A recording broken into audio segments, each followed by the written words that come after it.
Se alguém me perguntasse de que vai a série Adolescência da Netflix, que todo mundo está comentando agora, eu diria que não é sobre Red Pill, masculinidade, bullying, pelo menos não inteiramente.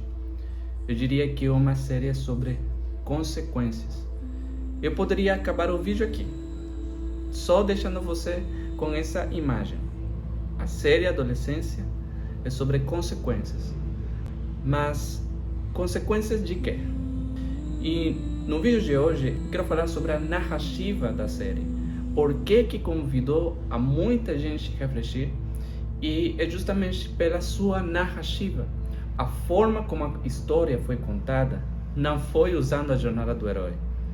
Como é a jornada do herói? A jornada do herói é uma pessoa encontra uma missão, se encontra um propósito. Ela primeiro está no seu mundo normal, depois ela encontra um conflito que ela precisa entrar, porque ela é chamada, ela é puxada para dentro.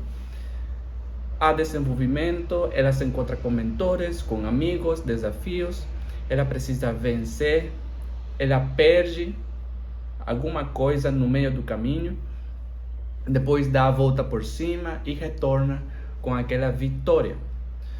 Dentro da série Adolescência não vemos nada disso.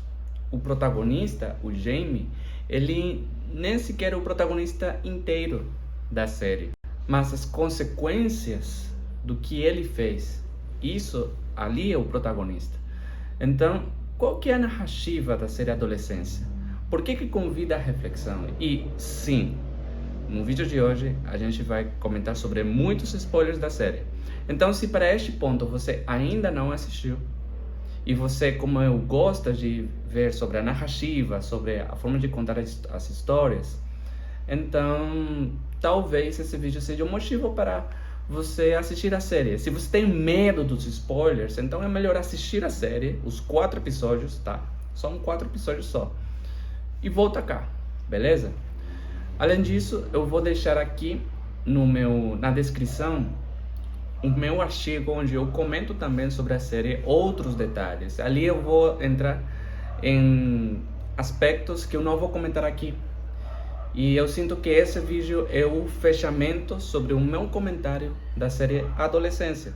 Porque dentro do artigo eu falo mais dessas reflexões, dos pensamentos que, assim, eu não sou pai, mas eu sei que a série afetou a muitos pais, muitas mães, sobre como as redes sociais estão moldando as novas gerações.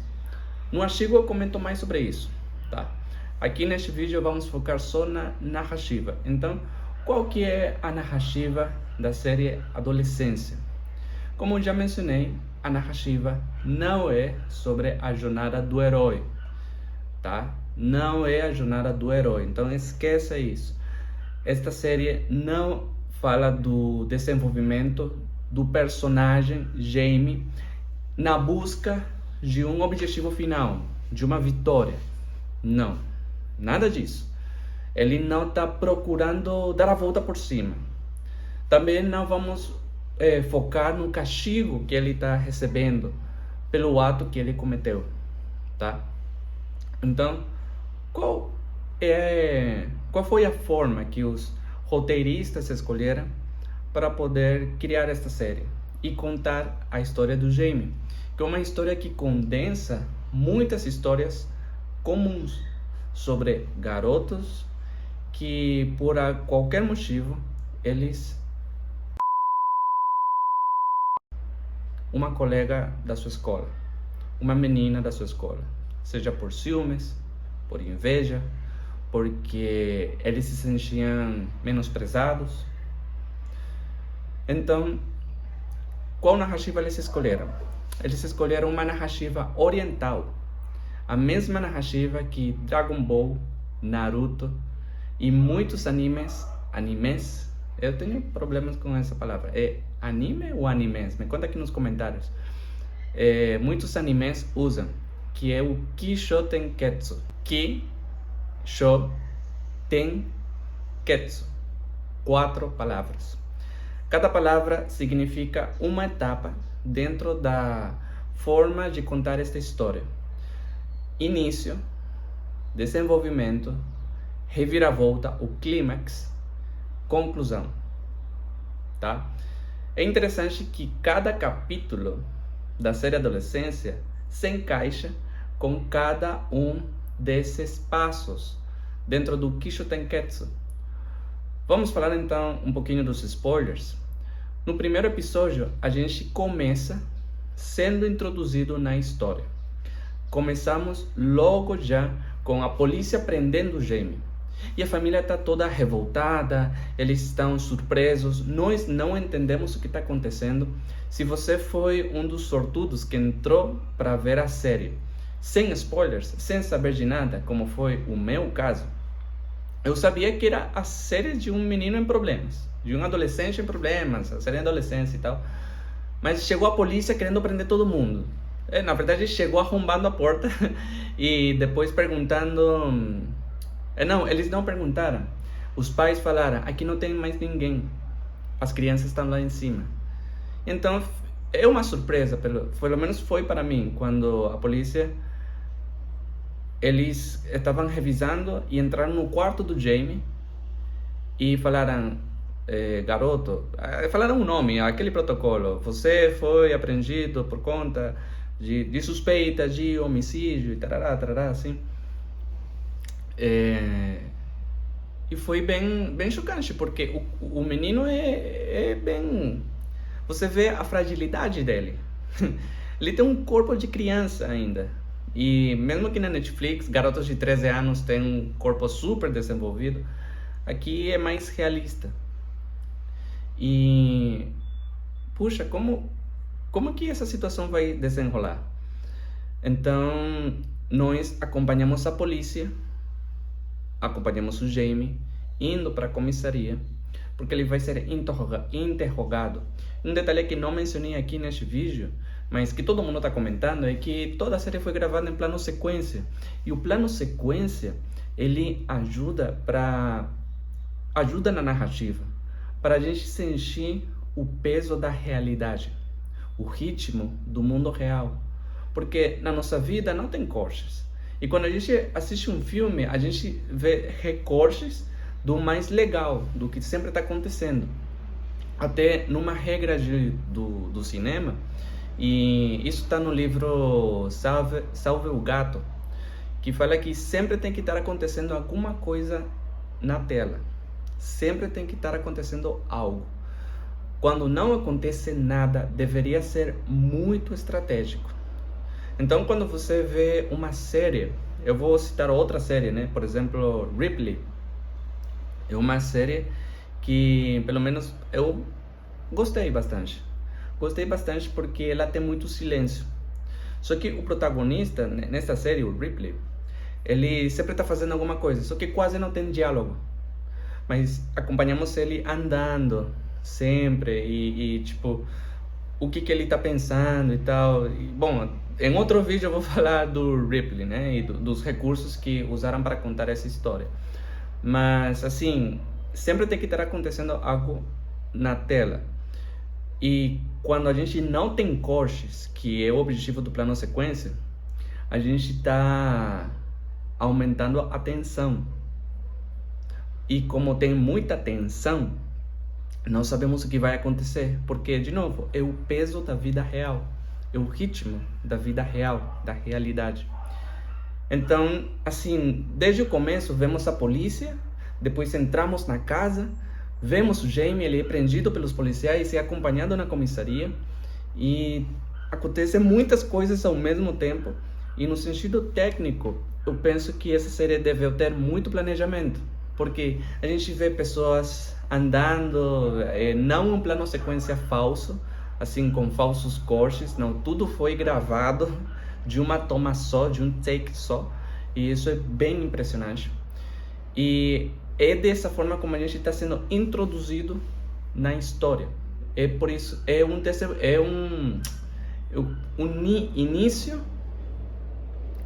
o início que a gente precisa para poder sentir-se engajado dentro da história. Não precisamos de detalhes sobre o Jamie, quem que ele é.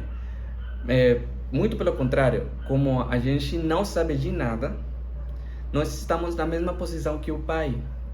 Porque o pai, a mãe, a família, mais que tudo o pai, porque em um momento o Jamie ele ia perguntado: quem que você quer que seja o seu adulto responsável, que vai estar com você no médico, que vai estar com você no interrogatório, quando o médico revisar você, ele vai estar contigo. E ele fala: o Jamie, eu quero que meu pai esteja presente. Então o Jamie ele sempre fala: eu não fiz nada, eu não fiz nada, não fiz nada, não fiz nada. E nós sentimos a vulnerabilidade dele. Chega um momento, no primeiro episódio ainda, onde o Jamie, quando ele é prendido lá no quarto da casa dele, ele mija nas calças. E o pai está preocupado porque lá na comissaria, quando estão tirando as roupas do Jamie, o pai fala: cara, um menino está com as calças sujas. E nós sentimos essa angústia de pai. E nós não acreditamos no que está acontecendo. Até que, pela metade do episódio, acontece o interrogatório. E os policiais vão fazendo perguntas para o Jamie. E nós pensamos: não é possível que esse menino tenha feito esse crime. Não é possível. Eu acho que não. Deve estar acontecendo algum erro. Até que eles apresentam o vídeo das câmeras de segurança. E nós ficamos igual ao pai. Por quê? Por que você fez isso? E o mais chocante é que em todo esse momento, isso acontece nos últimos 5 minutos do primeiro episódio, é que pelo menos o choque é o menino segue afirmando que ele não fez nada. Não fez nada, não fiz nada, não fiz nada. E o pai: por quê? Por que tu fez isso? E ali tem uma cena bem forte. Não é forte, mas quando você entra na pele dos personagens, pelo no meu caso eu consigo sentir essa empatia. E o pai, ele quer se afastar do filho. Ele tira o olhar do vídeo e fala, não fala nada. Ele começa a chorar. E o filho tenta tocar ele. E o pai rejeita ele com repulsão. E depois o pai abraça o Jamie e pergunta: por que você fez isso? E o Jamie diz: mas eu não fiz nada. E assim a gente entra nesse contexto. Então todo esse primeiro capítulo serve para sentar as bases do que vai acontecer depois. Porque, como falei no começo, esta série é sobre consequências. E entrando no segundo capítulo, seguindo na estrutura Kisho Tenketsu, agora vem o contexto. O que aconteceu? Se você assiste animes, mangás, doramas, você deve ter percebido que há muitos flashbacks, que é um recurso narrativo onde o protagonista está contando uma história e então entendemos o passado. Por que ele está agindo da forma que ele está agindo? Esse recurso é usado aqui, mas não na forma de flashbacks, mas entendendo o ambiente que o Jamie e a vítima, Kate, eles estavam inseridos, que era a escola. E o segundo episódio, deixa eu ver aqui, sim, no segundo episódio, um dos roteiristas da série aqui, por sinal, é o ator que faz do pai, Stephen Graham, se não me engano, é o nome dele. Ele fala que queriam que esse segundo episódio fosse o mais realista possível, porque ele convida a reflexão de, cara, isso pode acontecer com qualquer um, isso pode acontecer com meu filho. E na escola vemos um ambiente muito realista. É um barulho, é uma bagunça que, meu Deus, me trouxe estresse pós-traumático, tá? A adolescência para mim foi uma das piores etapas da minha vida. Esses 5 anos para mim foram tipo um inferno. E quando eu assisti esse episódio, tive muitas lembranças de como eu odiava estar naquele lugar. Eu era um dos garotos, já falando um pouquinho mais de mim, que tinha boas qualificações, que sabia o que tinha que fazer, tinha respeito de vários professores, mas também passava aquilo de ter bullying, de estar rodeado num ambiente de hiperestimulado, era sexo, drogas, em todo qualquer canto ali nas conversas, e eu não gostava desse ambiente. E ali, dentro desse episódio 2, apresentam isso. E de uma forma pior, porque na minha época, e eu tô falando de há uns 10 anos atrás, assim, bem recente, 10, 12 anos atrás, assim, um aluno levantar a voz para um professor, isso é inadmissível. Mas aqui, você vê professores brigando, se colocando no mesmo nível que os alunos. Vemos alunos desrespeitando qualquer figura de autoridade ali dentro da escola. Nem respeitam a figura de autoridade do policial, porque o policial que está atendendo o caso tem um filho dentro da escola. E quando ele vai para a sala de aula do filho, fazendo perguntas, assim, aquele protocolo de estamos investigando esse caso, precisamos fazer algumas perguntas e tal, fazem bullying para o filho na frente do pai, que é policial. E isso é bem incrível. Assim, na verdade não é incrível, é inacreditável. Porque não dá para crer, não dá para acreditar naquilo. Mas é algo que acontece, com muita frequência, mas é pouco retratado na ficção. E assim, dentro deste episódio, como já falei antes, vemos o desenvolvimento do contexto. Então, entendemos mais sobre o ambiente, sobre os amigos do Jamie, entendemos mais quais são as crenças que os garotos, os meninos, homens, vamos falar assim, meninos de 13 anos, homens em crescimento, em desenvolvimento, tá? Eu acho que fica melhor. O que eles estão vendo, o que eles estão assistindo. E até citam o nome de um guru do desenvolvimento pessoal, que se não me engano, ele foi um dos primeiros que começou a falar daquele movimento do Red Pill, que é o Andrew Tate. Eu não vou me aprofundar nele, nem do que ele faz sobre o marketing e tal, nem nada disso, tá? Mas só quero que você saiba que fala de um guru por nome, Andrew Tate, uma pessoa real, o que traz muito mais realismo para a série. E nesse contexto, ali a gente vê as consequências da negligência de muitos pais. Então, por exemplo, no momento em que os amigos do Jamie são apresentados, a gente vê o amigo dele chamado Ryan. Ele tem dois, Ryan e Tommy. Quando os dois são apresentados e aparecem assim para nós, o Tommy você vê que é um cara arrumadinho, gordinho, parece até gente boa. E ele obedece aos pais. Porque os pais falaram, não fale com Ryan, não fale com ninguém, só dê as informações que você acha necessárias. Já o Ryan, quando ele é apresentado, ele chega desleixado, cabelo bagunçado. Parece que quando ele saiu de casa, a mãe não revisou ele. Não sabia se ele estava ou não. E o Tommy pergunta para o Ryan, mas os pais não falaram nada? Não, eles não me disseram nada. Isso mostra um grave problema de negligência.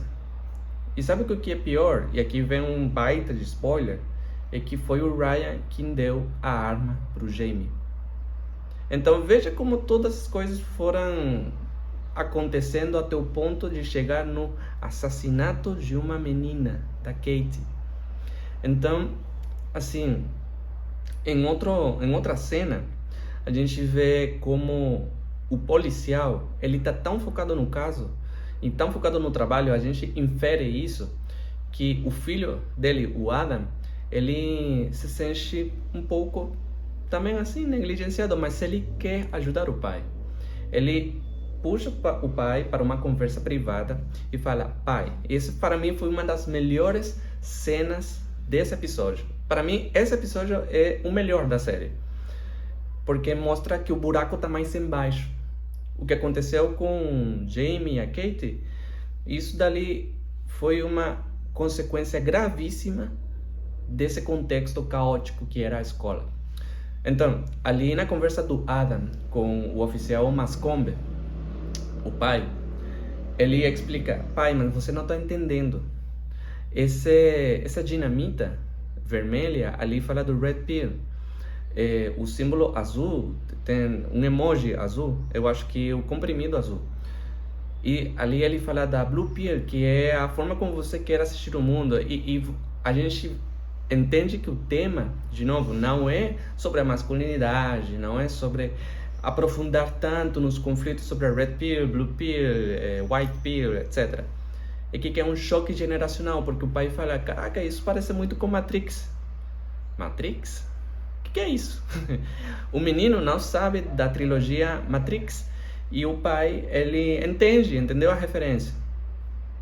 Que é aquele conceito de Blue Pill, Red Pill, nasceu dali, do Matrix. Então, ele vai explicando os emojis. Perdão. Ele vai explicando os emojis. Coração vermelho é isso, coração roxo é isso, rosa é isso. E o pai fala: caraca, eu não tinha pensado. O pai, o policial, né, quando ele foi interrogar no Jamie, lá no primeiro episódio, ele estava perguntando: você e a Kate eram amigos? Você considerava vocês como amigos? E o Jamie falava: sim, claro, sim, eu acho que sim. Mas o Adam, o filho do policial, ele explica que não, a Kate estava fazendo bullying para o Jamie. A Kate estava zoando em público o Jamie, falando que ele ia ser um virgem para sempre, um incel, que seria involuntary celibate, celibato involuntário, assim, que ia ficar virgem para sempre, que não era porque ele decidiu, mas porque ele ia ser desagradável para as mulheres o resto da vida inteira.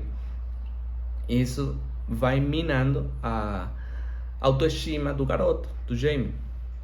Então o policial ali, ele vai entendendo, vai juntando as peças e ele vai refletindo assim, com a ajuda também da colega dele, de que é preciso dar mais atenção para os filhos. E quando, depois dele pegar o Ryan, porque ele interroga ele, acontecem coisas, né? Não vou me aprofundar tanto ali. Mas no final das contas ele tira a informação do Ryan de que, de fato, ele foi quem deu a faca. E ele é arrestado por conspiração. Depois disso, ele já fala: já o caso está quase fechado. E vai lá com o filho, com o Adam, e fala: filho,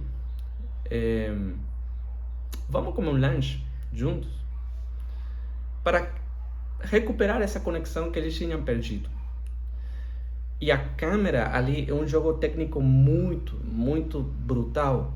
A câmera vai, sai deles, vai passando pela amiga da Kate, que também acontecem coisas bem pesadas com ela, e dali vai assim por fora com um drone até chegar para o outro pai, o pai do Jamie, com flores do local onde a vítima foi, onde aconteceu o crime.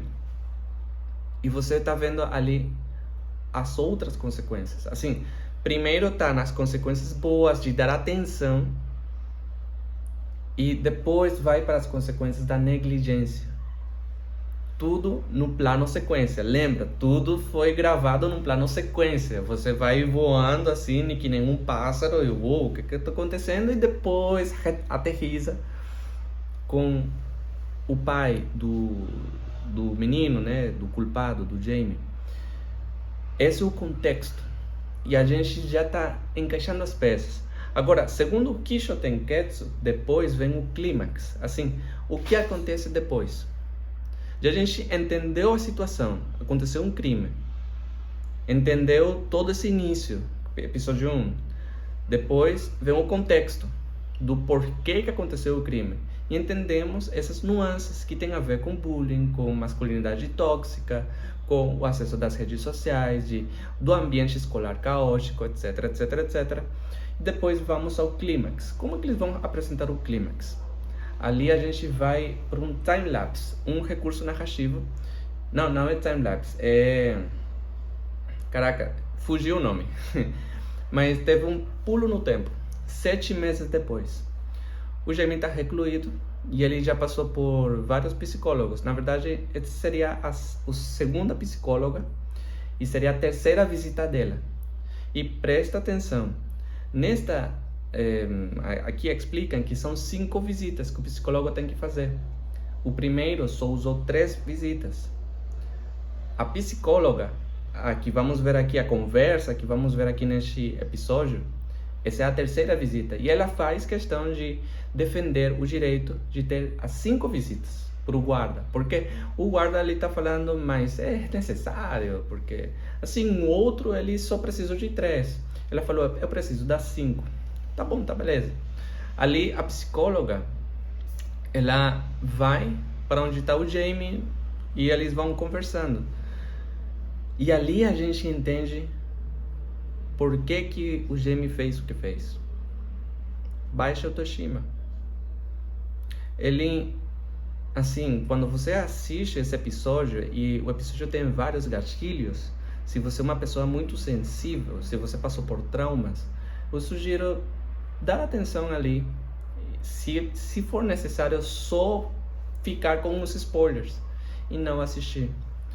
Porque talvez, se você não tiver essa casca grossa ou não estiver acostumado a ouvir esses relatos, é melhor pular o episódio ou simplesmente ver os spoilers, tá bom? Porque a conversa é pesada. Ali a gente vê a verdadeira natureza do Jamie, porque ele tenta ser manipulador em alguns momentos, ele é sarcástico em outros momentos, brinca um pouquinho com a psicóloga, só que quando ela fala com o Jamie sobre Jamie, como você vê as mulheres? Como você vê o seu pai? O pai do teu pai? E aí, ali o Jamie fica na defensiva. Não, meu pai é uma boa pessoa. Meu pai, ele nunca bateu na minha mãe. Assim, meu pai é trabalhador. Só que ali depois, o Jamie, ele fala que teve um dia que ele estava jogando futebol e ele era muito ruim ali.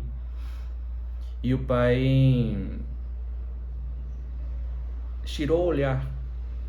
O mesmo que aconteceu no primeiro episódio, da vergonha. Tirava o olhar, não olhava o Jamie. Então, a autoestima do Jamie estava sendo destruída desde as bases. Aqui vem um ponto bem interessante. De quem que é a culpa? Será que os pais são culpados? Você vai ver que não, porque não existe em nenhum momento da série nenhuma pista de que era uma família disfuncional. Ao contrário, era uma família que se amava, um casal estável, mãe e pai estáveis, amor puro. No episódio 4, eu já estou me adiantando, vemos como eles se amam e como eles queriam cuidar dos filhos. Estavam se esforçando por fazer tudo bem. Mas dali já vou tocar nesse ponto. O Jamie, neste episódio 3, ele já fala do pai, de que ele queria ter a atenção do pai. E ele fala, eu chamei meu pai, assim, quando a psicóloga pergunta, por que você chamou o teu pai e não a tua mãe? Para ser o teu adulto responsável, para ficar com você no interrogatório, no juízo, etc. Ali o Jamie fala, é porque ele não ia me julgar. Não porque ele ia ser o melhor do mundo, ou porque ele era um excelente pai, porque ele não iria me julgar. E isso convida a reflexão, porque um homem, quando ele está criando um filho, outro homem, é uma responsabilidade bem pesada, porque depende do pai construir essa autoestima, essa confiança dentro do filho. E o filho, ele confiava no pai, só que a autoestima estava destruída. E talvez, assim, a gente pode entender isso nas entrelinhas, de que Jamie, talvez, ele queria convencer o pai de que ele não fez nada. E assim, a gente vê nesse episódio 3, nessa conversa, que tudo se resolve ali. O Jamie, se ele tivesse continuado com a vida que ele tinha nesse momento, ia virar um psicopata. Ou talvez já ele é um psicopata. e precisa de ajuda, precisa melhorar a autoestima. Só que não tinha essas ferramentas para poder lidar com isso. E a pressão foi tanta que a psicóloga já tem todos os recursos, assim, conclui que já tem tudo necessário para fazer a avaliação psicológica apresentada para o juiz sobre o estado mental do Jamie, que ele encerra as 5 visitas ali, no terceiro encontro. E eu penso, caraca, se isso aconteceu com esse menino, quantas pessoas não passam por essa situação também? E foi neste capítulo, ou neste episódio, onde eu vejo que a consequência de trabalhar com mentes conturbadas, pelo menos o trabalho dos psicólogos, dos psiquiatras, é muito pesado. E a gente precisa dessas ajudas. A gente precisa valorizar ainda mais esses profissionais, porque eles estão ali para justamente manter as peças juntas dentro da cabeça das pessoas, para poder entender. E nada, gente, nada justifica o que o Jamie fez para a Kate. Nada justifica, nem o bullying justifica tirar a vida de uma pessoa. Então, é neste episódio onde a gente entende que o Jamie era um garoto com baixa autoestima, ele gostava da Kate e ele queria ter, em certa forma, um sentido de poder sobre ela. Só que ela não quis, e por ela rejeitar o Jamie, ele se sentiu ofendido, tinha uma arma na mão e decidiu fazer algo com isso. E veja bem, o Jamie ele não tinha uma mãe alcoólatra, não tinha uma irmã que fazia abuso nele, nada disso. Uma família normal. Então, o que aconteceu de errado?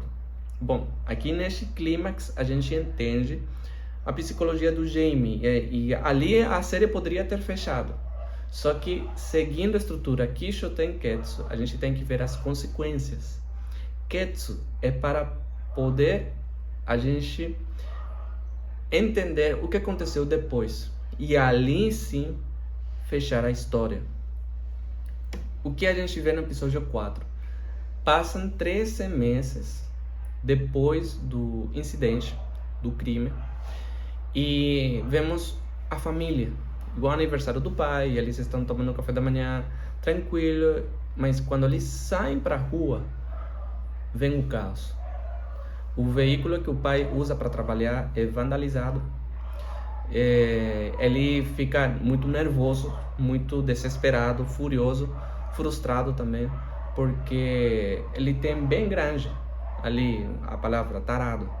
Só que tarado quem? E a pergunta que a filha, a Lisa, a filha do pai, pergunta, mas para quem que eles estão insultando? Para o Jamie ou para o pai? E nós como agência, assim, ficamos também nessa pergunta. Quem que é o tarado aqui? A negligência do pai ou o crime do filho? Quem que deveria ser considerado o tarado? E nós acompanhamos a família indo para uma loja de ferramentas para tentar consertar e voltar a pintar com tinta nova, a van, etc. E nessa viagem, a gente vê a dinâmica da família e, cara, é uma família normal.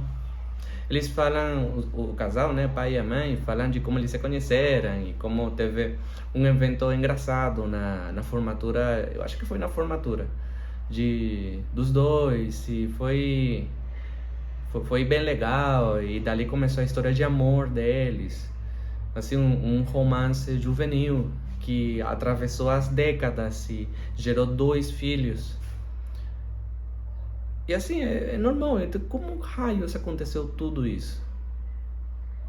Bom, depois de que eles voltam da loja de ferramentas para casa, o Jamie liga e fala, pai, finalmente eu vou admitir, vou assumir a culpa, vou me declarar culpado.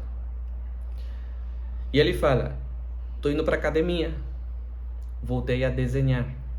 Lembra que eu te falei que no episódio 3 ele fala que ele estava num jogo de futebol e ali era ruim nisso, e o pai sentia vergonha dele, é porque o pai queria desenvolver o espírito másculo dentro do filho.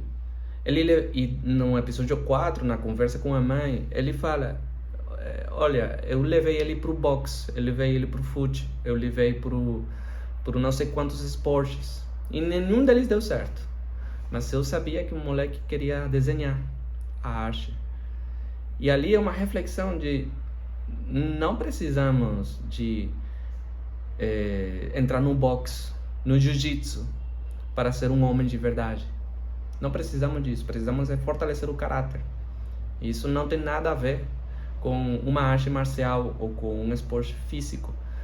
Porque, assim, eu conheço muitos jogadores de xadrez que são mais homens do que muitos futebolistas. Então, é bem interessante esse ponto que o pai traz de o que eu fiz de errado.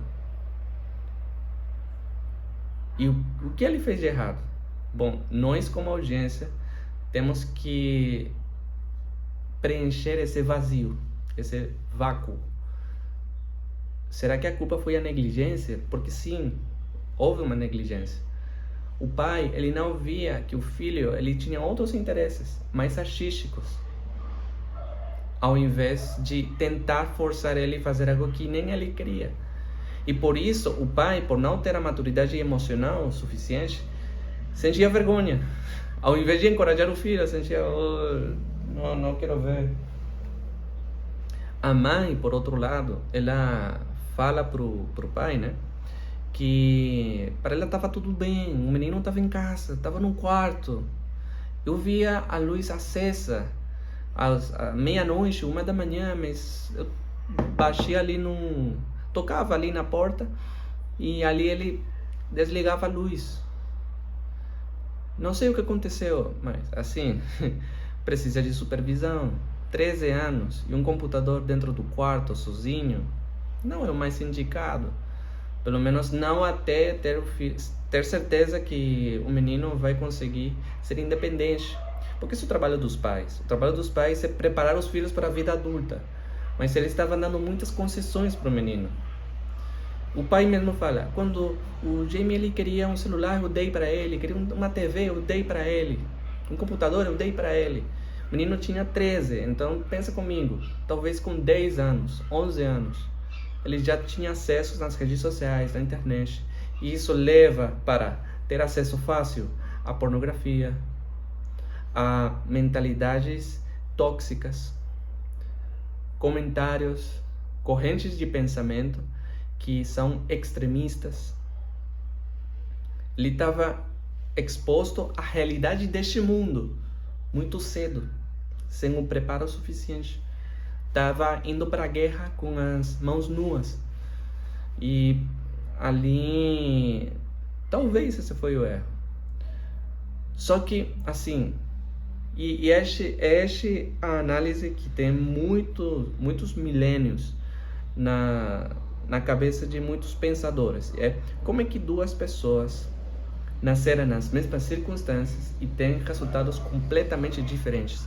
Porque e chega um momento onde o pai fala: o que a gente fez de errado?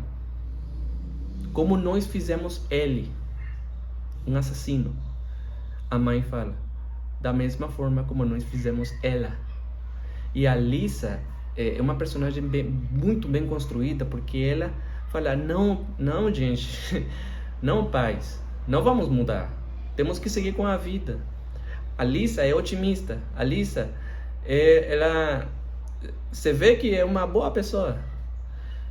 E assim, o Jamie tem a culpa, ele merece ser julgado. E os pais, embora eles tinham a culpa, mas eles não podem assumir a responsabilidade pelo filho.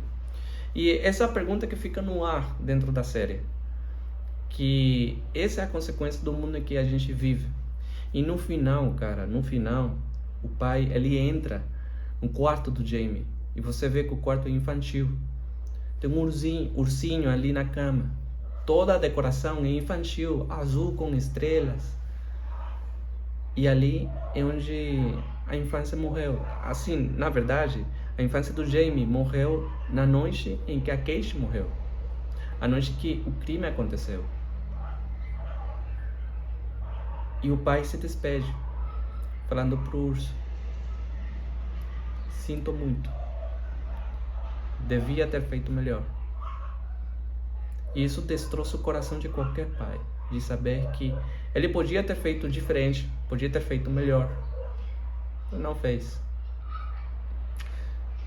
E essa é a conclusão. Assim a gente termina a série. 4 episódios. 4 etapas do Kisho Tenketsu. E é por isso que funciona muito bem, porque o Kisho Tenketsu convida à reflexão. É só assistir qualquer filme do estúdio Ghibli para você perceber, do Miyazaki. É só perceber de como bons doramas, bons animes, bons mangás, eles usam e se aproveitam muito bem do Kisho Tenketsu, dos momentos de reflexão, da gente ver as consequências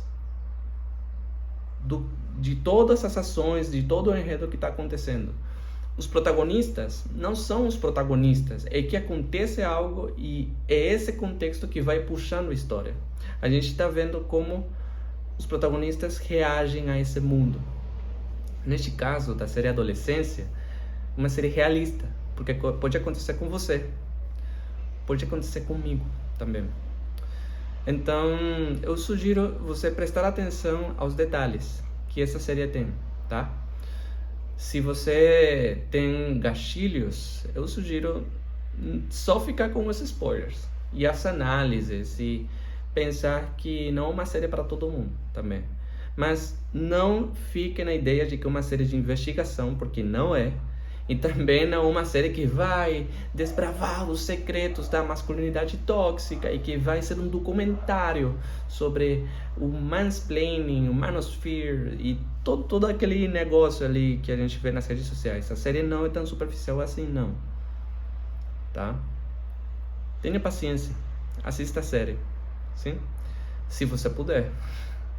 Se não, já sabe. Só fica com o spoiler, que tá tudo bem. Mas essa é a reflexão. Eu quero encerrar o vídeo com uma fala que teve no episódio 3. Só deixa eu encontrar. Eu queria finalizar o vídeo com uma fala que acontece no episódio 3. E assim: pessoas se escondem muito. Talvez digam a verdade com seus corpos, ou seja, com suas ações. Acredite mais no que as pessoas fazem, mais do que elas falam, tá?